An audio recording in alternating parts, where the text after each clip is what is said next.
Good morning, everyone. Happy Wednesday morning to you, and welcome back to Morning Musings. My name is Don K. Preston. I am the president of Preterist Research Institute of Ardmore, Oklahoma. Now, those of you who pay attention to such things, you'll notice I'm wearing the same apparel that I did for yesterday's video.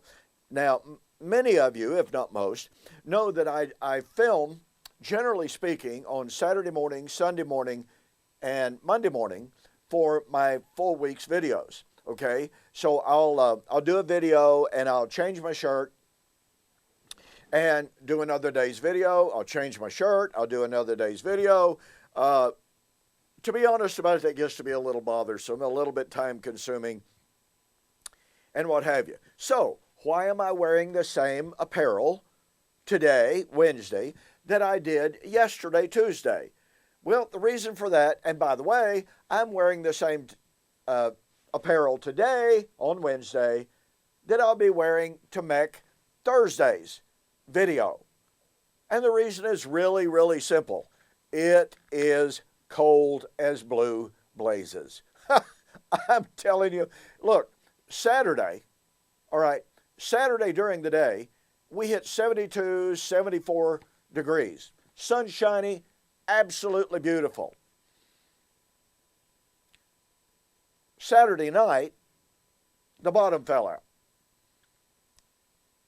I'm filming this on Sunday morning. When I got into my truck this morning, which was about 3:45, my temperature gauge said it was 19 degrees. By the time I got to the office, it said it was 14 degrees with an index of -0. And I got to tell you, folks, the old building that I'm in, this building was built in 1925. It does not have central heat. All the control, all the heat for my offices, which are on the third floor of this building, are controlled in the basement, 4 floors below me, and they are steam. I told the maintenance manager, great guy, by the way, just wonderful friend. He's just, you can't beat him. But anyway, he called me up when it was warm, and he said, "Hey, Don, I'm going to turn off the boilers." I said, "Okay, that's fine, but keep in mind, we got this really, really, really cold front coming in." And he said, or I said, "I don't want to be cold. So please, make sure the boilers are working for Saturday night, Sunday morning, and on." And he said, "Oh, don't worry. Well, it's probably, yeah, okay. It's not 20 degrees in here. But I'm cold-blooded. And so I'm going to wear the same apparel yesterday, for yesterday's video, for today, and for Thursday's video, which I'm going to film here momentarily. And then for Friday, depending on the weather, I'll probably wear some different clothes, on Thursday night to come to the office on Friday. So I just want to let you know about that in case you take a look and you go, "Oh, well, he's wearing the same clothes, therefore it must be the same video." No, that's not true. Now, speaking of Friday, on Friday, I'm going to begin filming a series of videos entitled "Why Right is Wrong." And what I mean by that is why N.T. Wright, a very noted scholar of the day, is wrong. So it's why right is wrong. And I'm going to be focused on N.T. Wright's videos in which he discusses Romans chapter 8, 18 and following, and Paul's promise of the redemption of creation. N.T. Wright, like many Reformed amillennialists, like many postmillennialists, like many futurists, believes that at some point of time in the future, Christ will return and renovate planet Earth. The planet Earth will be restored to an Edenic, utopian, physical, material creation. And so I'm going to be addressing that view because, again, that view is not idiosyncratic to N.T. Wright. It is commonplace in the amillennial and postmillennial worlds. And so we're going to be taking a close look at Romans 8:18 and following. Let me encourage you to be reading that. And I'll be trying to interact not only with N.T. Wright, but with others who take similar view and offer some arguments different from that of N.T. Wright. Now, make no mistake whatsoever, okay? I really, really enjoy reading N.T. Wright's works.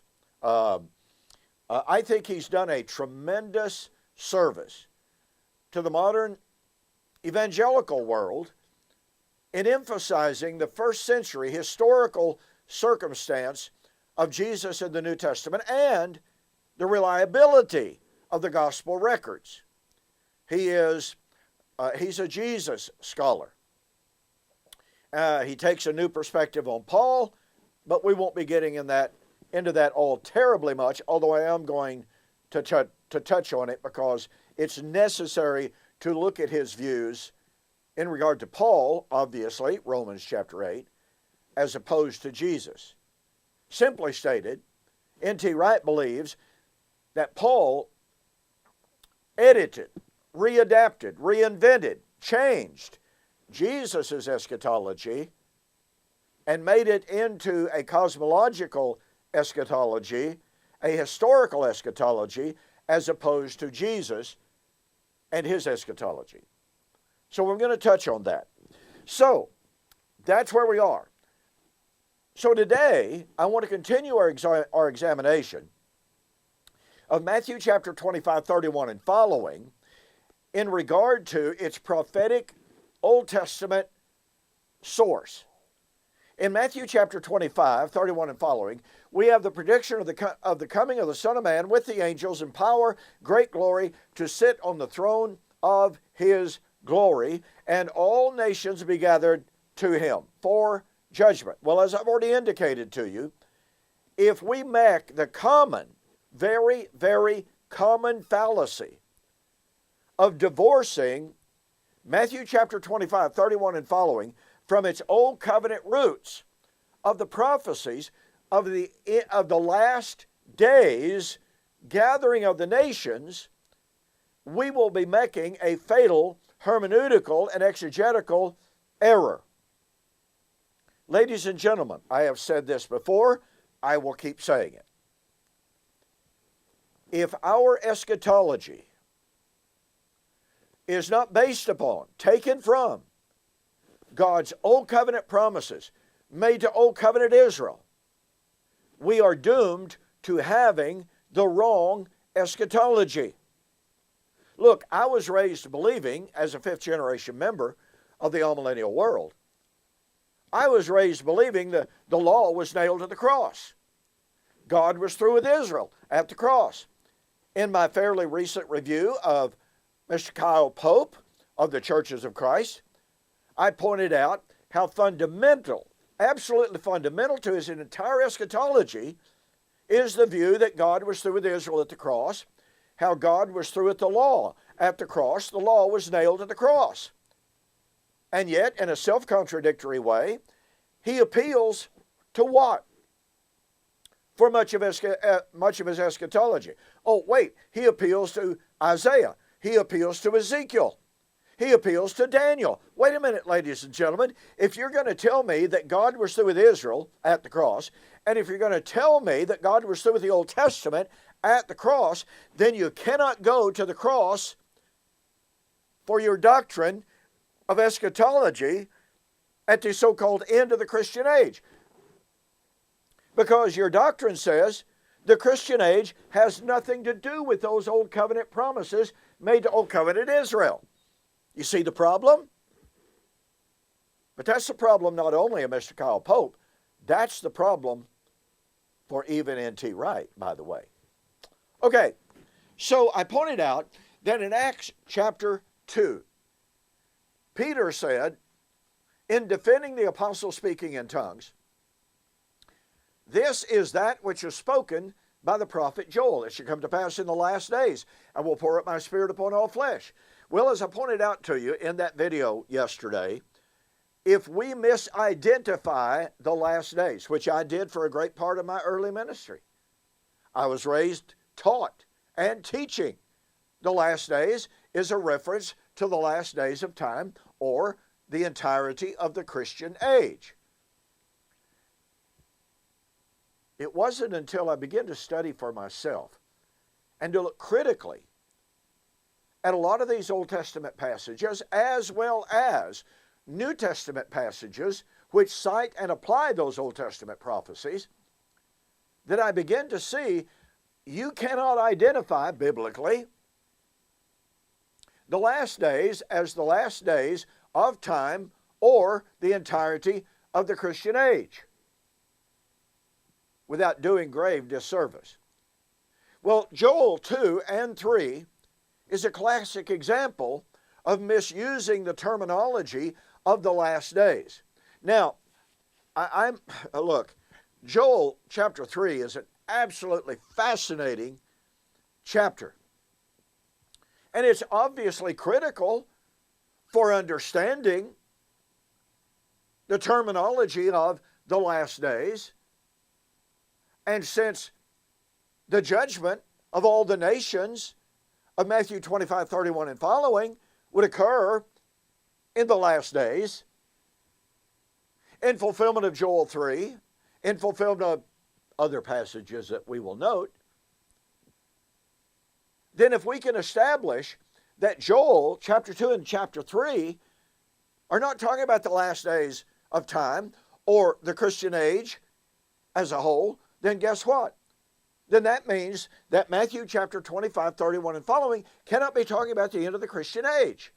So with that in mind, notice the following. Joel chapter 3, in those days, what is the antecedent of that? You know, the chapter division there is really, really unfortunate. In those days, what days? In the last days, when the Holy Spirit would be poured out upon all flesh, and the sons and daughters would prophesy. Now, number one, here's a real problem for the amillennial and the postmillennial folks, even some dispensationalists, who say that the charismatic gifts have ended and ended in the first century. When were the gifts to be poured out? That's during the last days. It does not say, ladies and gentlemen, the text does not say the outpouring of the Holy Spirit would establish the last days. It says in, which means while the last days are going on, in the midst of the last days, not in the middle, but in the midst of, in the last days, I will pour out my Spirit upon all flesh. Now here's something absolutely amazing. The amillennialists, well, all cessationists, say, well, okay, yeah, God poured out His Spirit, and it lasted for approximately one generation. But wait, the charismata, the outpouring of the Holy Spirit in miraculous measure, was to be a sign of the coming of the great and the terrible day of the Lord. So are we supposed to believe that the outpouring of the Holy Spirit and the performance of miracles as a direct result of that in the first century was a sign of an event that hasn't taken place 2,000 years later? Ladies and gentlemen, that's not the way signs work. You know, if I'm driving down the road, and I know this is not a perfect analogy, but it still works. If I'm driving down the road and I see a sign that says stop ahead, I don't expect that stop sign or the place to stop is 3,000 miles ahead, right? No, it's coming real soon. Not only that, in Acts chapter 2, when Peter quotes Joel chapter 2, I will pour out my Spirit upon all flesh, your sons and your daughters shall prophesy. In other words, that's a performance of the miracles. I will show signs in the heaven above, earth, and on the earth beneath, blood, fire, vapor of smoke, before the coming of the great and terrible day of the Lord. I will show signs of the coming of the great and terrible day of the Lord. So here is Peter affirming that the charismata of that day were the signs of the coming of the great and terrible day of the Lord. And what did he say? Save yourselves from this untoward generation, about which we'll have more to say in another video. Do you see the problem here? Both the amillennialists and the postmillennialists, in fact, all cessationists, and yes, I am a cessationist, but they want to tell us, okay, the Holy Spirit was poured out to establish the Christian age, but the gifts ended in the first century, even though they were signs of the great and terrible day of the Lord that has not taken place for 2,000 years. That is a temporal disjunction that simply makes no sense whatsoever. The signs, the gifts, were to be a sign of something that was coming very soon. And Joel chapter 3 proves this. In those days, the last days, when the Holy Spirit would be poured out, in those days and at that time, the Lord said, Joel chapter 3, 14 and 15, multitudes in the valley of decision, for the day of the Lord is near in the valley of decision. Now, some people try to make that to mean that Joel was saying the day of the Lord was near when he wrote. No, he wasn't. He's talking about a time in the last days, which were not his days. He was talking about in the last days, in those days of the last days, when the last days arrived, the day of the Lord would be at hand. Peter said, this is that which was spoken by the prophet Joel, meaning the last days were present, meaning the day of the Lord was at hand. Therefore, save yourselves from this untoward generation.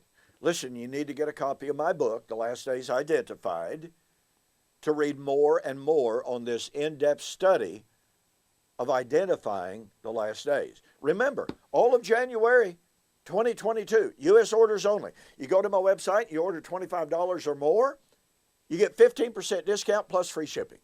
So order a copy of The Last Days Identified and some other material to make up to $25 and get the great discount. Hey, I'm out of time. We've got more on the flip side. Don't forget, I'm wearing the same stuff for tomorrow's video. It's cold. Anyway, I'll see you on the flip side.